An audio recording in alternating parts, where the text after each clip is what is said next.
ফাহাদের অনুভূতি শুনতে চাচ্ছেন। ধন্যবাদ। আসলে আমাদের খেলাটি এই পর্যায়ে চলে আসবে আমরা প্রথমে চিন্তা করতে পারিনি।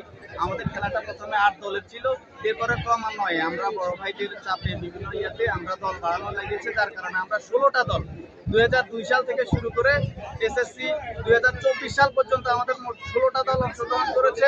16টা দলের প্রায় প্রাক্তন 200 জন স্টুডেন্ট আমাদের উক্ত খেলায় জয়েন করেছে।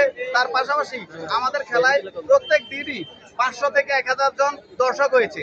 এরই মাধ্যমে বোঝা যায় যে ফুটবলের যে বাংলাদেশের উন্মাদনা সেটা এখনো হারিয়ে যায়নি। বাংলাদেশের ফুটবলের যে উন্মাদনা সেটা এখনো আছে, এখনো থাকবে। তারুণদের যে উন্মাদনা সেটা এখনো থাকবে।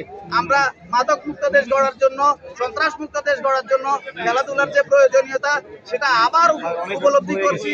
তার পাশাপাশি আমরা এই টুর্নামেন্টের মাধ্যমে আমাদের এই এলাকাবাসী তথা দেশবাসীকে জানান দিতে চাই যে খেলাধুলার যদি সুব্যবস্থা থাকে, আমরা তরুণ সমাজ আমরা সমস্ত ধরনের সন্ত্রাসবাদ, মাদক, চাঁদাবাজি সব দিক থেকে আমরা মুক্ত থাকবো এবং আমরা সুস্থ সুন্দর দেশ গঠনে আমরা অংশগ্রহণ করতে পারবো।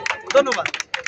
যিনি এই উন্নয়নের জন্য, জনগণের জন্য এই বেগমগঞ্জ উপজেলায় আসার পর থেকে যিনি অক্লান্ত পরিশ্রম করে যাচ্ছেন, আমাদের শ্রদ্ধেয় উপজেলা নির্বাহী অফিসার মহোদয় জনাব আরিফুর রহমান সাহেব উপস্থিত রয়েছেন, সম্মানিত সভাপতি কাটলা উচ্চ বিদ্যালয় উপস্থিত রয়েছেন, আমন্ত্রিত অতিথিবৃন্দ উপস্থিত রয়েছেন, শিক্ষক মন্ডলী, অত্র বিদ্যালয়ের সদস্যবৃন্দ এবং ক্রীড়ামন্ত্রী ভাইয়েরা এবং সম্মানিত দর্শক মন্ডলী, আসসালামু আলাইকুম।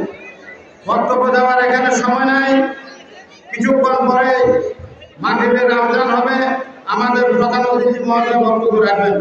আমি আজকে উভয় পক্ষকে, খেলোয়াড়বৃন্দকে অভিনন্দন জানিয়ে এবং আগামীতে এই 11 কর্তৃপক্ষকে আমি অনুরোধ করব এইভাবে আপনারা ফুটবল থেকে শুরু করে যে সমস্ত ক্রীড়ামন্ত্রী খেলাগুলি আছে এগুলি আয়োজন করবেন, এই আহ্বান জানাবো। এবং যেহেতু আমাদের উপজেলা নির্বাহী অফিসার মহোদয় আছেন, এই কাটলা উচ্চ বিদ্যালয়ে অনেক আপনার সমস্যা আছে, এখানে হাঁটার জন্য, বিদ্যালয়ে আসার জন্য এই রোগটার প্রয়োজন মনে করি এবং দক্ষিণ পাশে একটা গাইডওয়ালের জন্য প্রয়োজন আমি মনে করি এবং কাটলা উচ্চ বিদ্যালয়ে আরো অনেক সমস্যা আছে। এই সমস্যাগুলি আপনার দৃষ্টি আকর্ষণ করছি, এগুলি যেন আপনার মাধ্যমে শেষ হয় এই আহ্বান জানিয়ে আমি আমার বক্তব্য শেষ করছি।